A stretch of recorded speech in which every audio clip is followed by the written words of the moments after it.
अगर आपको वीडियो पसंद आए तो लाइक ज़रूर कीजिएगा और अगर आप नए हैं तो चैनल सब्सक्राइब कीजिए। हमने अपने आप को कई प्रकार के बंधनों में जकड़ कर रखा हुआ है और हम चाहकर भी इससे बाहर नहीं निकल पाते हैं। हम में से कुछ लोग तो ऐसे भी होते हैं जो इन बंधनों को अपनी आदत में शुमार कर लेते हैं। एक बार हमने कुछ बातों को मन में बिठा लिया तो फिर हम उससे पीछा छुड़ा ही नहीं पाते हैं। एक बार की बात है, एक गांव में एक छोटा सा व्यापारी रहता था। उसके पास एक गधा था। वो अक्सर गधे पर माल ढोकर शहर ले जाया करता था और वहाँ पर अपना माल बेचा करता था।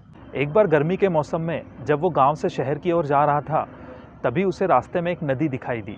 गर्मी अधिक होने के कारण उसने उसमें नहाने का सोचा। जैसे ही वो नदी के तट पर पहुंचा, तभी उसे अचानक याद आया कि वो गधे को बांधने वाली रस्सी तो घर पर ही भूल आया है। अब वो गधे को बिना बांधे नदी के तट पर छोड़ भी नहीं सकता था। अगर वो ऐसा करता तो हो सकता गधा कहीं भाग जाता। अब वह परेशान हो गया। अब वो ये सोचने लगा कि मैं क्या करूं। तभी वहां से महात्मा गुजरे। उन्होंने उस व्यक्ति को परेशान देखा तो उससे इसका कारण पूछा। उस व्यक्ति ने उन्हें अपनी पूरी परेशानी बता दी। तब महात्मा ने कुछ देर सोचा और उससे कहा कि तुम एक काम करो, तुम अपने गधे को रस्सी से बांधने का नाटक या दिखावा करो। इससे तुम्हारे गधे को लगेगा कि वो रस्सी से बंधा हुआ है और वो कहीं नहीं जाएगा। ऐसा कहते हुए वे महात्मा वहां से चले गए। उस व्यक्ति ने ठीक वैसा ही कहा और वो नहाने चला गया। काफी समय पश्चात जब वो नहा कर आया, तब उसने देखा कि उसका गधा वहीं का वहीं खड़ा हुआ है। उसने जल्दी से अपने कपड़े पहने और जाने की तैयारी करने लगा।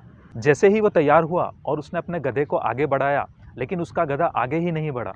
उसने काफ़ी प्रयास किया, लेकिन उसका गधा टस से मस भी नहीं हुआ। अब वह व्यक्ति फिर से परेशान हो गया। तभी अचानक उन्हीं महात्मा का वहाँ से फिर से गुजरना हुआ। जब महात्मा ने उस व्यक्ति को फिर से परेशान देखा, तो उससे इसका कारण पूछा। तब उस व्यक्ति ने उन्हें सारी बात बता दी। तब महात्मा ने कहा कि तुमने अपने गधे को खोलने का नाटक तो किया ही नहीं। जिस तरीके से तुमने उसे बांधने का नाटक किया था, तुम्हें वैसे ही उसे खोलने का नाटक भी करना पड़ेगा। तभी तुम्हारे गधे को लगेगा कि अब वो बंधनों से मुक्त हो गया है। उस व्यक्ति ने ठीक वैसा ही किया और जैसा ही उसने उस गधे को खोला, उसका गधा आगे बढ़ गया। जैसा इस कहानी में गधे के साथ हुआ, वैसा ही हमारे साथ भी होता है।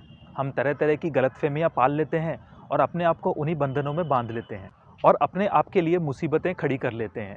तो अपने मन को हर तरह के बंधनों से मुक्त रखें, खुश रहें। मिलते हैं अपने अगले वीडियो में एक नई सोच के साथ। तब तक के लिए जय श्री राम।